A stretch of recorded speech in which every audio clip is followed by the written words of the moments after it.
اور رشتہ داروں اور محتاجوں اور مسافروں کو ان کا حق ادا کرو، اور فضول خرچی سے مال نہ اڑاؤ کہ فضول خرچی کرنے والے تو شیطان کے بھائی ہیں، اور شیطان اپنے پروردگار کی نعمتوں کا کفران کرنے والا یعنی ناشکرا ہے۔ اور اگر تم اپنے پروردگار کی رحمت یعنی فراخ دستی کے انتظار میں، جس کی تمہیں امید ہو، ان مستحقین کی طرف توجہ نہ کر سکو تو ان سے نرمی سے بات کہہ دیا کرو، اور اپنے ہاتھ کو نہ تو گردن سے بندھا ہوا یعنی بہت تنگ کر لو کہ کسی کو کچھ دو ہی نہیں، اور نہ بالکل کھول ہی دو کہ سبھی کچھ دے ڈالو، اور انجام یہ ہو کہ ملامت زدہ اور حسرت زدہ ہو کر بیٹھ جاؤ۔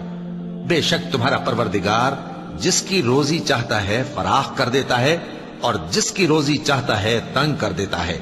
وہ اپنے بندوں سے خبردار ہے اور ان کو دیکھ رہا ہے۔ اور اپنی اولاد کو مفلسی کے خوف سے قتل نہ کرنا،